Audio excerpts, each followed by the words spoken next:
All right, in this video, we're gonna talk about the 5 factors of your FICO score. My name is Jack McCall. Jack McCall is the credit stacking strategist. He's helped over 3,000 entrepreneurs secure between $100,000 and $250,000 in business credit. And here's the catch. He shows them how to do it without loans, without tax returns, and without investors. I'm on the mission to help as many entrepreneurs or aspiring entrepreneurs build strong credit and get access to business funding so they can start or scale their businesses to the next level. All right, let's jump right into it. In this video, again, the 5 factors of your FICO score, which is your personal credit score, which is very important in many different things in life, especially getting access to funding. Okay, this is going to help you understand how to achieve a high score. And also, we're going to be talking about tangible strategies on how to optimize each of these 5 factors of your FICO score so it is easier to build strong credit and easier to get access to business funding, especially on a max funding strategy. Okay, so by far the most important factor of your FICO score is going to be payment history. This is 35% of your FICO score is payment history. Okay, on the next few slides here, we're going to break down each of these 5 factors into much more detail, so stay with me.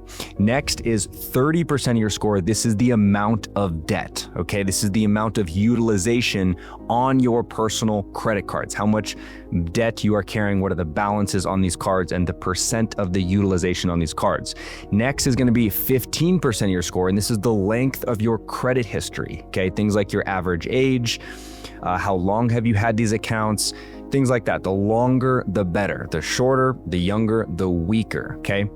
Next is going to be 10% of new credit. Okay, so when you get a lot more credit, new credit, it makes you look riskier. Okay, so you want to minimize the amount of new credit you get. You want to do it very strategically to build credit over a longer period of time. Next is going to be 10% for your credit mix. This is going to be the diversity in your credit profile. Is it all personal credit cards? Is it all mortgages? It is best if you have a diverse credit mix if you want to maximize your credit score. And of course you do, that's why you're here. So number 1, we're going to go back to payment history. Okay, this shows lenders whether you have paid past credit accounts on time. It's the amount of risk it will take when they're extending credit to you, and it's the most important factor of your FICO score. Okay, you want to make sure you are putting your auto pay on every single credit account. Auto pay at least for the minimum. Okay, so for a late payment to show up on your credit profile, it has to be at least 30 days late. If a late payment is only 10 days late, it's going to ding you internally with that lender. But if it's 30 days late, then it's going to show up on your personal credit report as a late payment. If it's 60 days late, it's going to show up as a 60-day late payment, all the way up to 90 days. After 90 days, the amount of debt is going to be charged off. You'll probably get a collection, and when the collection hits your credit report, your score is going to absolutely tank. If you do need help getting negative items removed from your credit profile, if you already have late payments, if you already have a collection, anything negative, there are very effective ways to dispute those negative items and get them removed from your credit profile. We do have a credit repair service. If you do need help with this, click the link right down below to get signed up for a credit repair service. We'd love to help you at really, really low cost rates. But if you have good credit, good. Keep it that way. Keep your payment history flawless. It is super, super important, because if you have one late payment in the last 2 years, it makes it very difficult to get approved for anything. So always turn your auto pay on at least for the minimum due on a monthly basis. Okay. So next we're going to talk about the amount of debt. Okay, this is primarily the utilization, the percentage of your available credit you are using on revolving credit accounts. Okay, not installment loans, not mortgages, not auto loans, not any of the loans, only your personal credit cards, and also personal lines of credit can also show like this. It depends on the personal line of credit, but it's primarily the personal credit cards. Okay, so the thing is, you can max out your personal credit cards as long as you pay them down before the statement closing date. On the statement closing date, that is the date that the bank is going to report the balance and the percent utilization to the credit bureaus for the next 30 days. Okay, on the statement closing date is when they send the information to the credit bureau, and they do that once a month. Okay, so if you max your card out and it's maxed out on the statement closing date, the lender is going to report that maxed out balance to the credit bureaus, and it's going to be like that for the next 30 days. Okay, and your score is going to tank because you have 100% utilization, and the banks don't like to see that from a credit reporting standpoint.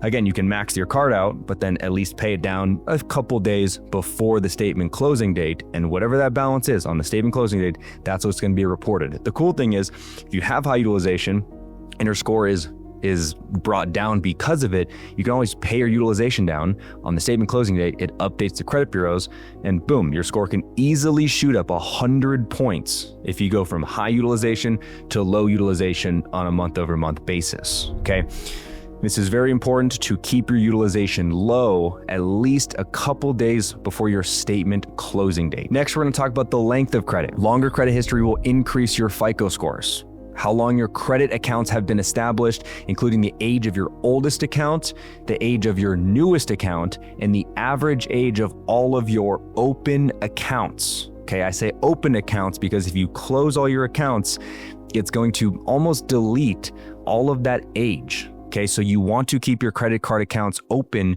for several years. The more years, the better. Okay, so you really don't want to be closing down personal credit card accounts unless there's an annual fee and you can't downgrade to a less expensive option or even a free option, and you just don't want to pay this $500 annual fee and you can't get out of it, then maybe that's a time to cancel your card and shut it down. But the more credit accounts you can keep open on your credit report, the better, because it increases the total number of accounts, but how it's relative to the length of credit, it keeps your average age older and older, and as those accounts age over time, you will be strengthening this section, which is 15% of your score. So there's a massive importance of starting early as you can. Okay, if you're 18, absolutely. If you're 30 and just getting started right now, you want to, by the time you're watching this video, get started and really take it serious. Don't close personal credit card accounts. Slowly get more of them over time. We'll talk about more on how to be intentional with applying for personal credit cards on this channel. So make sure to subscribe if you want to get notified on when those videos will be released, so you can continuously be learning on this topic. When you cancel cards, as I briefly mentioned, you delete that age from your profile. Okay, so I work with a lot of people that are 30, 40, 50, sometimes 60 years old, and they have average age of less than 2 years. Okay, they've been working on credit for the last 10, 20, whatever years, but because they keep closing accounts, their average age of their report is very young. Okay, less than 2 years of average age is super young, super weak. You ideally want more than 5 years of average age, and really the best is over 7 years of average age. That's when you're gonna have the highest chance of getting a perfect credit score, is when you're over 7 years of average age. So this is something you want to be building up over time. Okay, so next is going to be the credit mix. This is 10% of your credit score. These are the types of credit that you have: credit cards, retail accounts, personal loans, auto loans, student loans, and home loans. Okay, you want a diversity. You want a variety of your credit lines. One thing that I did to increase my credit score from an 800 to an 826 was at the time when I had 800, I had only revolving personal credit cards.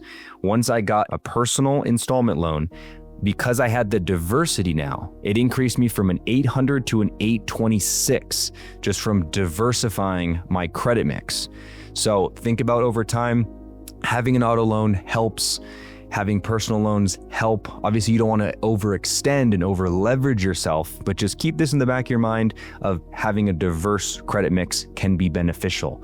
And when an auto loan is paid off, it's going to close that loan and then make your credit profile less diverse. Obviously, there's some benefits of paying off an auto loan, but one of the benefits of keeping it longer is that credit mix. It increases your score and things like that. Next, and the fifth factor of your FICO score is going to be new credit. Okay, this is things like how many new accounts do you have opened in the last 6 and 12 months, how many recent hard inquiries you have in the last 6 or 12 months, or really the last 24 months. But hard inquiries only have an effect on your credit score if they're in the last 12 months. After 12 months, up to 24 months, they stay on your profile, but they don't affect your score.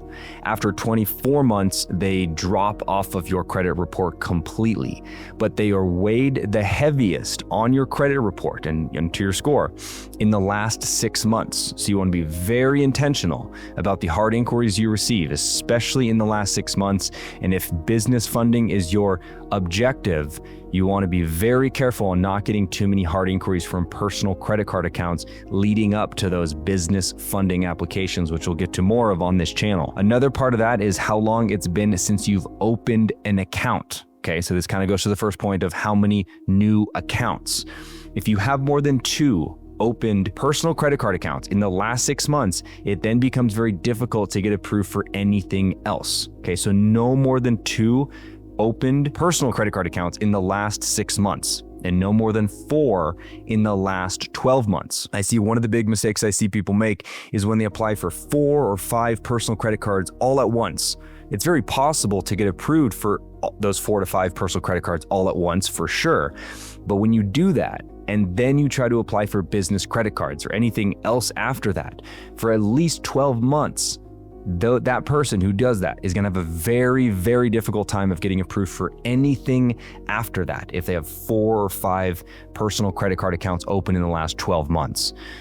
Really, like 5 and more is a no-go for in the last 12 months. The best rule of thumb is 1 or 2 personal credit cards every 6 months. You definitely do not want to go longer than that.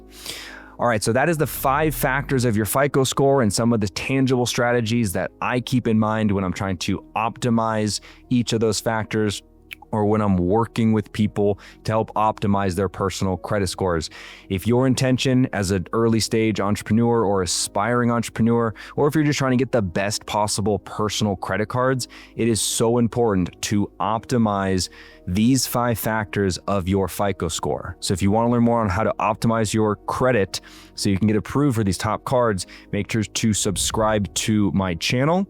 And if you are ready to rock and interested in getting access to 0% interest business funding, I teach the best 2025 strategies on how to do that in my mentorship, creditstacking.com. We have a link right down below. If you want to get access to business funding at 0%, click that link right down below and we'll get you started. Thanks so much. See you in the next.